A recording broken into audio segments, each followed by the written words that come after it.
Assalamualaikum warahmatullahi wabarakatuh.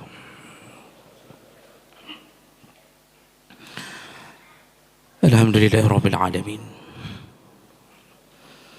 Wassalatu wassalamu ala nabiyyina wa sayyidina Muhammadin wa ala alihi wa ashabihi ajma'in. Amma ba'd. Rabbi shrah li sadri wa yassir li amri wahlul 'uqdatam min lisani yafqahu qawli. Segala puji bagi Allah, kemudian salawat dan salam kepada Rasulullah, pada keluarga dan seluruh sahabat-sahabatnya. Bapak-bapak dan ibu-ibu, jamaah salat maghrib dan isya yang Allah muliakan insyaAllah. Setelah kita membahas tentang adab ketika diundang walimah, malam ini kita akan masuk ke dalam pembahasan kapan atau perkara-perkara yang menyebabkan boleh tidak hadirnya ke walimah atau gugurnya kewajiban menghadiri walimah. Sebagaimana yang kita bahas di awal, bahwa jumhur ulama mengatakan menghadiri walimah wajib dan berdosa bagi mereka yang tidak ada uzur lalu tidak menghadiri walimah. Nah, uzur ini yang menyebabkan boleh tidak hadir, artinya menjadi tidak wajib dan dia tidak berdosa. Maka perlulah kita ketahui apa saja perkara yang menyebabkan gugurnya kewajiban untuk menghadiri walimah perkahwinan. Baik, ini dibagi menjadi 3 sudut pandang, yaitu dilihat dari sisi tempat diadakannya walimah,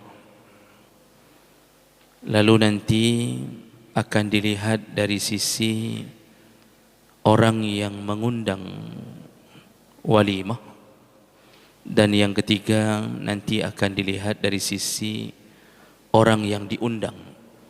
Nah, ketiga sudut pandang ini yang menyebabkan perkara-perkara boleh tidak hadir walimah, artinya tidak lagi berdosa. Ya. Kita bahas satu persatu insyaAllah. Untuk malam ini kita akan lihat asyurut al-mu'tabarah fi makani da'wah, yaitu syarat-syarat boleh tidak hadir walimah melalui sudut pandang tempat walimah. Jadi dilihat dari sisi tempat diadakannya walimah. Baik, yang pertama, alla yakuna fi ad-da'wah man yata'azza bihi al-mad'u aw aduwwun lahu. Boleh tidak menghadiri walimah di saat di tempat walimah itu ada sesuatu yang menyebabkan mudarat bagi orang yang diundang, atau dia punya musuh di tempat walimah itu diadakan. Dan itu kalau dia bertemu dengan musuh itu bisa berbahaya. Apakah bisa membunuh, dibunuh, baik membunuh atau dibunuh, atau terjadi pertengkaran. Nah, ini disepakati zahab al-malikiyah wal-syafi'iyah wal-hanabilah ila annahu yushtaratu al-ijabah ad-da'wah ila al-walimah alla yakuna fi mawdi' ad-da'wah man yata'azza al-mad'u aw la yaliq bihi mujalasatuhu. Jadi sepakat mazhab Maliki, Syafi'i dan Hambali mengatakan boleh tidak menghadiri walimah, yang di tempat walimah itu ya, ada orang yang berbahaya untuk bertemu dengan orang yang diundang. Ya.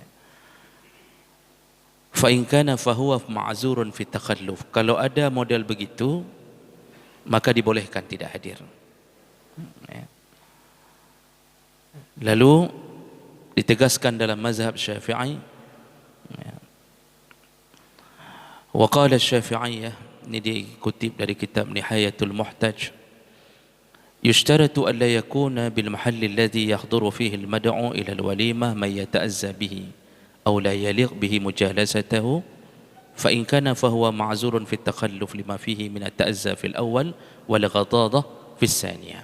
Jadi ditegaskan dalam mazhab Syafi'i bahawa kalau ada di tempat walimah yang seperti disebutkan tadi, ya, kondisi berbahaya, ada musuh di situ, ya, maka dibolehkan untuk tidak hadir. Yang pertama alasannya minat ta'azza, takut terjadinya aniaya, ya, gara-gara hadir orang yang sedang kita cari atau orang yang sedang mencari kita, itu bisa terjadi langsung sesuatu di tempat walimah itu. Dan ini menyebabkan binasa. Dan biasanya terjadi tentunya kalau kita ada konflik dengan seseorang. Mungkin orang itu tinggalnya di samping tempat orang buat walimah itu. Dan ini disebut permusuhan. Adanya permusuhan dengan seseorang. Berbeda kalau polisi sedang mencari-cari pengedar sabu-sabu. Itu memang dia tunggu-tunggu di tempat walimah misal contohnya untuk ditangkap. Itu bukan permusuhan, itu memang layak untuk dicari. Ini ada permusuhan yang menyebabkan bahaya. Ya. Wal ghadadah fi tsani.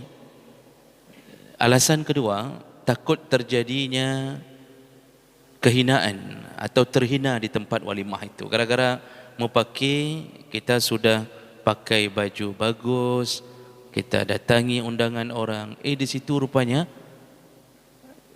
sudah terjadi perkelahian sehingga menyebabkan kehinaan, terhina. Maka itu alasan kedua, boleh tidak hadir di tempat walimah tersebut. Ya. Wa mathalu li ta'azza bi khuduri man bainahu wa bainal mad'u adawatun dhahirah. Dan ini memang jelas, artinya ada permusuhan yang zahirah, permusuhan yang nyata.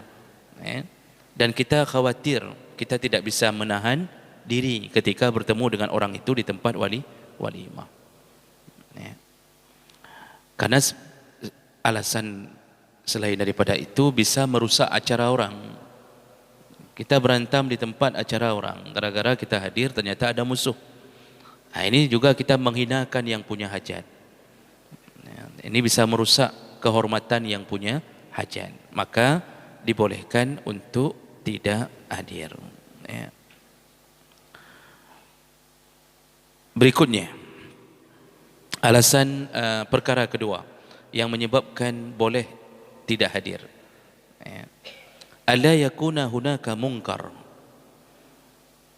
Boleh tidak menghadiri walimah perkahwinan yang di tempat walimah itu ada kemungkaran. Ittafaqal fuqaha ala anna man du'aya ila walimah wa 'alima qabla al-hudur biwujud al-khumur aw al-malahi wa ma ashbaha dhalik min al-ma'asi fiha wa huwa la yaqdir ala inkar al-munkar wa izalatahu fa innahu yasqutu wujubul ijabah. Sepakat para ahli fikih mengatakan bahawa barang siapa yang diundang ke suatu tempat walimah dan dia tahu di tempat walimah itu sebelum hadirnya dia sudah tahu bahawa di situ akan disediakan al-khumur, disediakan minuman memabukkan, atau al-malahi, ataupun terjadi maksiat berbentuk tari-tarian, nyanyi-nyanyian, ya, yang model-model begitu. Ya. yang sifatnya memang terlarang dalam agama, ya. Karena kita pernah bahas bahawa kalau hanya sekedar nasyid, masih banyak ulama yang membolehkannya. Kalau hanya sekedar nasyid, salawat atau bentuknya akapela, maka masih ada ulama yang membolehkan. Tapi kalau bentuknya keyboard dengan diundang penyanyi wanita, ya, itu sebenarnya sudah masuk ke dalam kategori mungkar. Walaupun tidak ada joget dangdut di situ, tapi dengan mengundang bidu wanita, lalu dia menari, walaupun tariannya tidak terlalu kentara, dengan dia menyanyi di hadapan laki-laki saja sudah mungkar. Makanya kadang-kadang undangan itu enggak pulang-pulang bukan karena enaknya masakan, tapi karena enaknya pandangan. Ya, sampai istrinya pulang duluan, ditunggu istrinya di depan rumah dengan parang terhunus. Kata istrinya, hanan wawo mangat tak mata hinan. Ini mungkar. Makanya yang pakai keyboard itu coba fikir lebih dahulu. Uang habis, berkah tidak ada. Bayar orang untuk menyanyi hanya untuk menghilangkan pahala walimah. Kan bodoh sekali. Hari-hari keberkahan, tapi kita habiskan semua pahala dengan laknat Allah di atas tempat itu. Maka orang yang diundang, ya, apapun bentuk maksiatnya, apapun bentuknya, kadang-kadang bukan maksiat di hari H-nya, tapi sebelum hari H, jadi malam sudah main judi di situ. Anak-anak muda kumpul main judi, ya, atau paling kurang main batu lah. Walaupun tidak berjudi, karena itu termasuk perbuatan makruh, menyia-nyiakan waktu. Jadi bentuknya yang memang walaupun bukan pada hari H, tapi orang sudah berkumpul untuk melakukan maksiat. Dan ini Bapak Ibu, kita di Aceh alhamdulillah masih lumayan terjaga. Kalau Bapak dan Ibu tahu, pasti ke Kuala Simpang ke atas itu sudah mulai kita melihat yang tidak kita duga-duga sebelumnya. Nah, itu buat acara sampai 7 hari. Ya, jadi meramainya itu di waktu maghrib, semakin ramai. Ya, itu tidak ada yang salat di situ. Yang diundang bukan hanya satu perempuan untuk menyanyi. Memang diundang show. Jadi penari dangdut, penyanyi dangdut diundang. Nanti ujung-ujungnya lintu baru, dara baru, ya, besan. Jadi mertuanya, bahkan orang tua kandungnya itu ikut menari bersama-sama. Itu keadaan. Begitu kita keluar mulai dari perbatasan, itu sudah pandangan itu akan nampak. Nah, yang model-model begini, maka yaskutu wujubul ijabah. Gugurlah kewajiban untuk hadir. Jadi enggak dosa lagi enggak hadir. Ini apabila kita sudah tahu dari awal bahwa ini tempat ini akan ada maksiat. Kita akan disuguhkan maksiat. Summa ikhtalafu fi jawaz hudurihi fi hazihi al-halah. Namun para ulama fiqih kemudian berbeda pendapat tentang boleh tidak hadir. Tadi kan gugur wajib, artinya enggak hadir enggak dosa lagi. Sekarang kalau hadir boleh tidak? Kita ingin hadir juga. Fazahab Syafi'iyah, dalam mazhab Syafi'i fil Adhar, ya, dengan pandangan yang kuat, ya, wal Hanabilah juga disetujui dalam pandangan mazhab Hambali, annahu yuhramu alaihi al-hudur. Menurut mazhab Syafi'i, boleh tidak hadir itu maksudnya haram menghadiri kalau sudah tahu dari awal ada kemungkaran. Ya. Dan itu berdasarkan hadis Jabir bin Abdullah radhiyallahu anhuma, qala Rasulullah sallallahu alaihi wasallam, man kana yu'minu billah wal yawmil akhir fala yajlis ala ma'idatin yudaru 'alaiha al-khamar. Kata Rasulullah, barang siapa yang beriman kepada Allah dan hari akhir, maka janganlah dia duduk, maksud duduk jangan hadir, ala maidah. Maidah itu meja makan, maksudnya di tempat ada undangan yang berbentuk hidangan, jangan hadir. Kalau di tempat itu yudaru alaiha al-khamar, disediakan minuman khamar. Ya, dan itu kiasannya kepada semua maksiat, enggak mesti khamar. Ya, apapun bisa jadi di situ disiapkan ganja, ya, atau sabu-sabu, atau bahkan lem cap kambing. Mungkin ada kelompok yang memang kelompok ngelim, Pak. Ya, disediakan. Jadi yang mau sabu-sabu disediakan tempat, yang mau ini disediakan tempat. Ya. Termasuklah kalau menyediakan makanan haram walaupun diperuntukkan kepada orang kafir. Rupanya ini misal yang buat acara ni bos satu perusahaan. Dia punya kolega orang-orang non-muslim. Ya. Lalu dia ternyata juga selain menyediakan sapi, kambing, juga dia menyediakan babi. B1, B2, bebek, aibui maksudnya, ya. Disediakan padahal dia muslim. Dia dengan melakukan itu dengan alasan menghormati atau melayani untuk orang kafir, tapi sebenarnya dia telah melakukan dosa besar. Kenapa? Itu haram bagi kita, juga haram menyediakannya bagi orang walaupun kafir. Tidak ada sejarahnya, ya, orang Islam dibolehkan menyediakan yang haram walaupun untuk orang kafir. Jadi ada yang mengatakan, tapi ini bukan saya sediakan untuk orang Islam, saya sediakannya untuk teman-teman yang kafir. Berarti dengan begitu kita meridai bahwa haram itu boleh dinikmati. Ya. Jadi jemaah maka Allah, ini dalil ini menunjukkan bahawa haramnya mendatangi tempat yang ada acara kemungkaran. Ya. Kemudian ditegaskan lagi bahawa kalau seandainya seseorang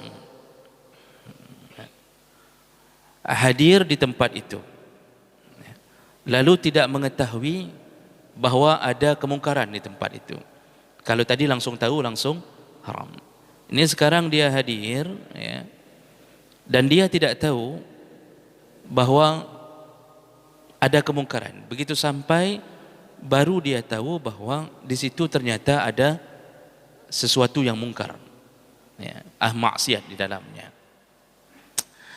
Maka posisi di saat ini fa'alaihi al-ijabah wa la yakunu khawfuhu minha uzran fi ta'khir anha, dijawaz alla yakun. Walaupun ada maksiat, kita setelah parkir masuk ke gedung baru tahu di situ ada penari dangdut, maka tetap dibolehkan menghadirinya, tidak perlu keluar, namun sangat dianjurkan la yushahiduha wa la yasma'uha, jangan saksikan dan jangan dengarkan. Kayak mana cara jangan saksikan dan jangan dengarkan? Ini nasi udah di tangan, maksudnya jangan lihat-lihat ke penari dangdut itu. Tapi saya tidak yakin. Ya, kita paling satu suap dua suap sanggup tahan. Mata kan naik juga sekali-sekali ke panggung itu, Pak. Seperti bukan laki-laki saja. Ya. Jadi jemaah maka Allah, inilah susahnya menghindari maksiat. Ya. Itu boleh kalau sanggup tidak saksikan dan tidak dengar, terjebak di dalam maksiat, terjebak. Ya. Dan seandainya pun ya, dia terjebak di situ, ya, dengan alasan tidak bisa pulang karena mungkin sudah dipaksa hadir oleh dipaksa makan oleh yang sahibul hajah, maka dia boleh bertahan hanya sekedar untuk memakan hidangan saja. Setelah itu secepatnya dia keluar dari tempat itu. Ya. Tapi tinggalkan dulu piring sama gelas yang sedang dimakan. Baik nak puplung pingan-pingan ke dahulu. Disuruh tinggalkan segera. Habis makan, Assalamualaikum maju. Jangan nikmati tempat itu kalau seandainya terjebak di tempat itu. Nah, kemudian ada satu golongan yang balah wajib hadir walaupun ada maksiat. Ada golongan malah wajib hadir walaupun ada maksiat. Siapa mereka? Wa nassas Syafi'iyah wal Hanabilah ala annahu in alima wujud al-munkar qabla al-hudurihi fa in kana al-munkar yazulu bi hudurihi li nahwin alima aw jaa falyahdhur wujuban ijabatu lid-da'wah wa izalatu lil-munkar. Nah, ditegaskan lagi dalam mazhab Syafi'i dan Hambali bahawa kalau ada orang yang sudah tahu bahawa di situ ada mungkar, jadi sudah ada joget-joget, dangdut-dangdut, sudah ada makanan haram, maka kalau dia yakin kehadirannya bisa menghilangkan kemungkaran itu, maka dia tetap wajib hadir. Dia yakin kalau dia hadir, kemungkaran itu bisa dihilangkan dengan kekuasaannya, maka dia tetap wajib hadir dengan niat yaitu izalah lil munkar. Dia harus menghilangkan kemungkaran itu. Ini contohnya misal dibuat walimah di satu kampung. Pak kecil tidak diberitahu bahwa ada maksiat di situ.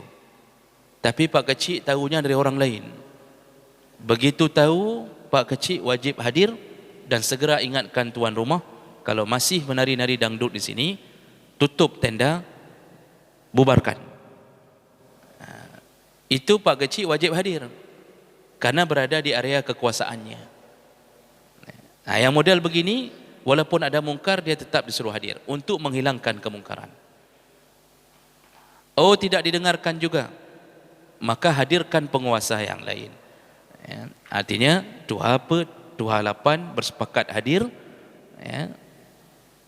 dan menghilangkan kemungkaran itu. Kalau perlu bawa dandim, bawa danrem, bawa Kapolres kalau perlu. Dan ini termasuk orang yang disuruh hadir walaupun di tempat itu ada kemungkaran, tapi niatnya menghilangkan kemungkaran. Tapi jangan sampai niat menghilangkan kemungkaran, begitu dilihatnya penyanyi dangdutnya rupanya cantik sekali, akhirnya dia pula yang terjebak di situ. Itu jangan sampai begitu. Nah, jadi jemaah melakukan Allah Subhanahu Wa Taala, ini perkara kedua yang menyebabkan boleh tidak hadir ke walimah. Makanya kalau ada keyboard bang, itu enggak hadir enggak dosa. Ada yang mengatakan bahwa kalau enggak ada keyboard kayak acara orang meninggal. Saya sudah mengatakan bahwa jangan buat alasan untuk memasukkan diri ke dalam neraka. Itu kan cuma dalih. Apalagi orang kurang imannya, itu tidak peduli dengan hal begitu. Padahal tanpa musik pun walimah itu tetap indah. Karena walimah itu memang tempat orang berkumpul. Dia memang sebenarnya ingin melakukan komunikasi dengan sahabatnya, sudah lama tidak bertemu. Gara-gara ada nyanyian-nyanyian seperti itu, dipenuhi ruangan dengan suara keyboard itu, kita bicara ke samping pun tidak bisa. Padahal dengan kawan kita itu, kita sudah tidak ketemu selama 25 tahun. Begitu bertemu di tempat walimah tidak bisa bicara. Kenapa? Suara musik, Masya Allah. Ini makanya sebenarnya yang punya hajat itu bukan indah menyediakan musik-musik. Itu kan menipu diri sendiri. Coba tanya sama orang yang hadir walimah. Mana lebih indah, yang ada musik atau tidak ada musik? Lebih indah yang tidak ada musik. Bicara nyaman, ketemu sama ini bicara enak. Mau bisnis di situ bisa. Ketemu sama teman SD, lalu kita bilang, ini fulan ya, yang dulu di celana kan? Langsung ngaju hanai mengenli. Langsung dia tidak kawan lagi di saat seperti itu. Artinya ini salah cara berkenalan pertama. Jadi Bapak Ibu yang Allah muliakan, jadi kesimpulannya apa dalam masalah ini? Enggak apa-apa tidak hadir walimah yang menyediakan kemungkaran. Yang keyboard-keyboardnya jangan hadir ya. Jadi makanya kalau saya tidak hadir di undangan bapak-bapak yang buat keyboard, itu maklum-maklum saja. Boleh tidak kita di tempat parkir ternyata dari jauh sudah terdengar gedam-gedum orang menari atau menyanyi, langsung kita putar balik? Dibolehkan. Karena kemungkaran dimanapun, kapanpun tetap bukan dalam keridhaan Allah Subhanahu Wa Taala. Dan tidak disuruh untuk menjatuhkan diri ke dalam maksiat. Karena ada beberapa orang mikir begini, tes iman. Jadi kadang-kadang ada yang pergi ke Eropah, sudah dinasihati jangan pergi, di sana orang setengah telanjang semuanya, nanti kamu jatuh ke dalam maksiat, maksiat mata paling kurang kena. Apa jawabnya? Saya coba tes iman, kata dia. Kita enggak disuruh untuk tes iman, Pak. Yang tes iman kita Allah, bukan kita sendiri. Ini sok-sok masuk ke pub apa pub, tulisannya pub, masuk ke pub, diskotik, tempat dugem, ditanya ngapain? Mau tes iman. Tidak ada cerita tes iman. Kita disuruh bertahan supaya iman kita tetap istiqamah, bukan dites-tes dalam maksiat. Kalau lewat tes,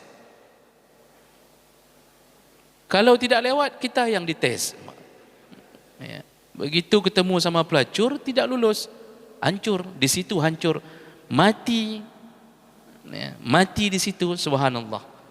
Ya. Begitulah kadang-kadang orang harus berhati-hati dengan menjerumuskan diri ke dalam maksiat. Itu kalau mati sedang nonton penyanyi waktu keyboard dilaksanakan pada waktu walimah, itu mati apa, Pak? Su'ul khatimah. Kalau yang nonton mati su'ul khatimah, yang punya hajat lebih besar dosanya. Itu semua orang yang menonton musik-musik yang haram itu selain mereka berdosa, seluruh dosa mereka dialirkan kepada yang punya hajat. Yang punya hajat, itu pasti. Nah, ini yang perlu dijaga.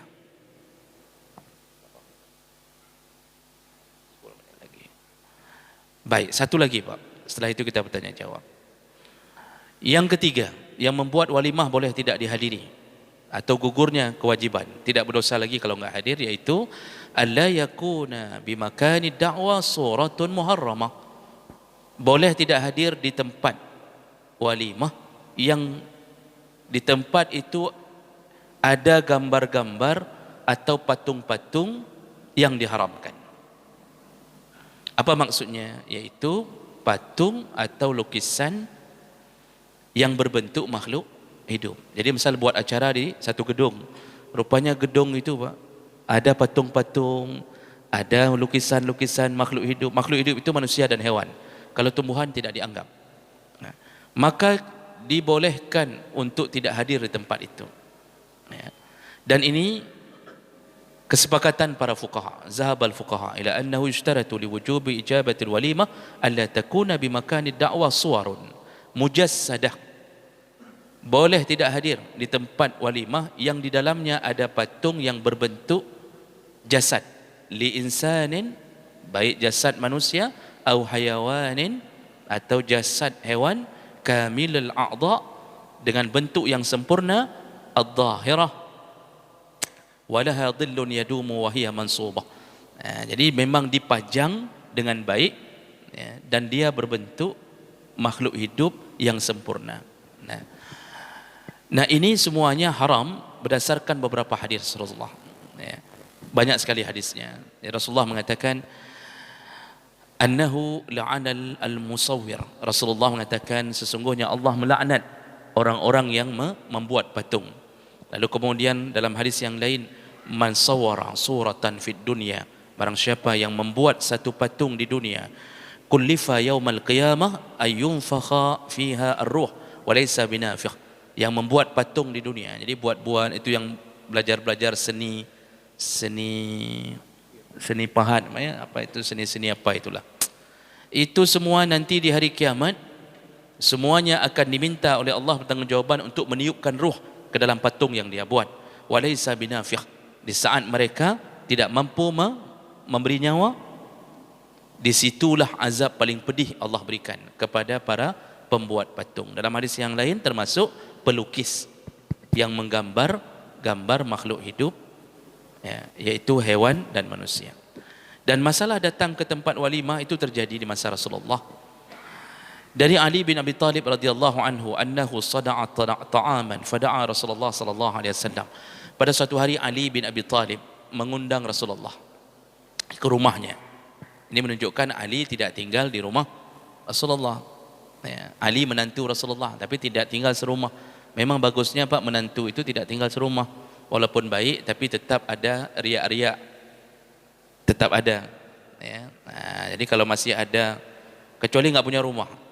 Nah, tapi kalau ada rumah lebih bagus sewalah rumah lain. Ya. Tapi kita sedang bukan bicara masalah rumah sewa, Pak. Ini disebutkan Ali membuat makanan. Fada'a Rasulullah, dia memanggil mertuanya sekaligus pupu Rasulullah. Beliau panggil untuk diundang. Faja'a, Rasulullah datang. Fara'a fil bait sitran fihi tasawir. Ketika Rasulullah datang, Rasulullah melihat ada gorden yang ada gambar. Ada gorden kain sitar, ya, ada gambar. Jadi begitu dilihat oleh Rasulullah, faraja'a, langsung Rasulullah balik badan pulang. Fakultu, lalu Ali berkata, ya Rasulullah, ma raja'aka bi abi wa anta wa ummi. Ya Rasulullah, demi ayah dan ibuku, kenapa engkau pulang ya Rasulullah? Nah, ini mertuanya sendiri, Pak. Pulang. Qala, Rasulullah berkata, inna fil bait sitran fihi tasawir. Tadi kulihat di rumahmu, ini pada rumah anaknya sendiri nih, rumah Fatimah. Di rumahmu, di rumah kalian ada gorden, ada gambar makhluk hidup. Wa innal malaikah la tadkhulu baitan fihi tasawir. Ketahuilah, malaikat tidak akan masuk ke rumah yang ada gambar makhluk hidup atau patung. Jadi maksudnya malaikat tidak masuk, maka Rasulullah sebagai utusan Allah juga tidak mau masuk. Makanya tempat bangunan-bangunan yang dihiasi dengan lukisan-lukisan, lalu kita buat walimah di situ. Begitu kita dapatkan sepanjang itu ada lukisan makhluk hidup, ada patung, itu boleh langsung pulang, tidak mengapa. Jangan hadir di tempat seperti itu. Baik, kira-kira begitu. Ada waktu sedikit untuk bertanya jawab, silahkan. Baiklah, mungkin dari jamaah ada yang ingin bertanya. Baik, Assalamualaikum warahmatullahi wabarakatuh. Yang kami hormati Ustadz beserta para jamaah semua. Ustadz, kita ada undangan walimah dari sahabat kita. Dia tahu kita sudah berkeluarga, tapi dia tulis nama kita sendiri. Kemudian kita uzur atau berhalangan. Kita ingin mengirim sedekah atau kado, Ustadz. Mana yang bagus, anak kita mewakili kita atau sahabat kita yang lain ada undangan? Itu yang pertama, Ustadz. Kemudian yang kedua, kita ada undangan grand opening atau buka usaha atau syukuran. Kita nggak bisa hadir. Itu bagaimana hukumnya, Ustadz? Makasih. Assalamualaikum warahmatullahi wabarakatuh. Waalaikumsalam warahmatullahi. Mungkin ada lagi?